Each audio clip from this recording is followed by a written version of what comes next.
फिरू महायुती सरकारचं करायचं काय? खाली मुंडका वर पाय, हे माते फिरू महायुती सरकारचं करायचं काय? खाली मुंडका वर पाय, या जातीयवादी अजित पवारचं करायचं काय? खाली मुंडका वर पाय, अरे अजित पवारचं करायचं काय? खाली मुंडका वर पाय, भुजबळ साहब तुम आगे बढ़ो, हम तुम्हारे साथ हैं। भुजबळ साहब तुम आगे बढ़ो। अरे ते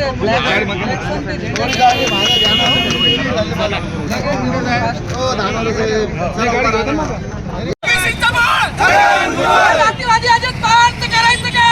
खाली मुंडका वर पाय, जातीवादी अजित पवारचं करायचं काय? खाली मुंडका वर पाय, भुजबळ साहब ती आमची एकच चळवळ, छगन भुजबळ, छगन भुजबळ, चळवळ. छगन भुजबळ, छगन भुजबळ, या जातीवादी अजित पवारचं करायचं काय? खाली मुंडका वर पाय। भुजबळ साहब तुम आगे बढ़ो। मुंडे साहेब, मला सांगा की तुम्ही एक आंदोलन केलेलं आहे, काय नेमकी मागणी होती आणि प्रत्यक्षात काय झालेलं आहे मंत्रिमंडळाच्या संदर्भात, जेणेकरून भुजबळ साहेबांना डावलण्यात आलेलं आहे?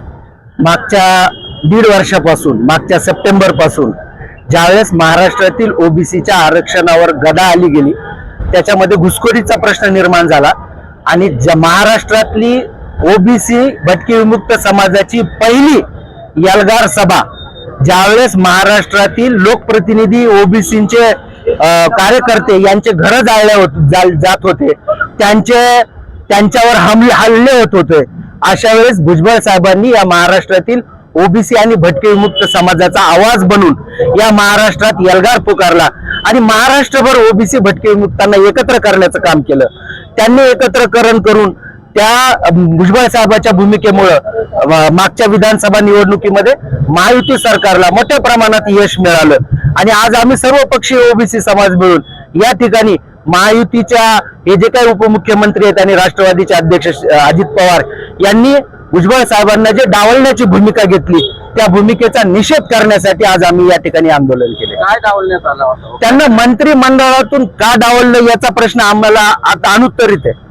त्यांनी अजित पवारांनी आणि राष्ट्रवादींनी जाहीर करावं की त्यांनी भुजबळ साहेबाला का डावललं. ओबीसीचा आवाज ज्यावेळेस अंबडमध्ये कोणीही, आज ते सांगतायत आम्ही इतके मंत्री केले तितके मंत्री केले, पण त्या मंत्रिमंडळात समावेश असलेला एकही व्यक्ती अंबडमध्ये ओबीसीच्या दबावमुक्ती झालेल्या एल्गार जाहीर सभेमध्ये मार्गदर्शन करायला पुढे यायला तयार नव्हता.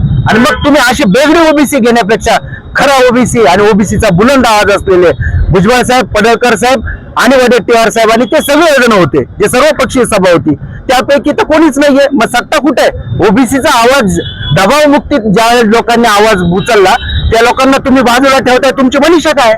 आता मागणी काय आहे आणि इशारा काय? आमचा मागणी एकच आहे, जर महाराष्ट्र सरकारमध्ये भुजबळ साहेबांचा समावेश केला नाही, ओबीसीचे जे आवाज आहेत त्यांचा समावेश केला नाही, तर आगामी काळात आम्ही स्थानिक स्वराज्य संस्थेमध्ये लोकसभेला आम्ही ओबीसीचे नेते पाडले तर विधानसभेला आम्ही त्याचं प्रत्युत्तर दाखवलं.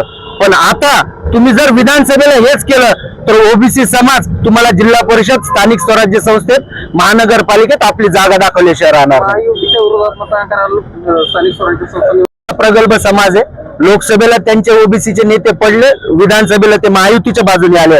आता तुम्ही जर महायुतीच्या ओबीसीच्या आवाजाला तुम्ही जर भुजबळ, पडळकर यांच्यासारख्या लोकांना बाजूला करणार असाल, फरांदे होते देवनेताई आंबडला, त्या सगळे बाजूला गेले, मग आता कोण आहे? मग ओबीसी समाज का इतका दूधखोळा आहे का?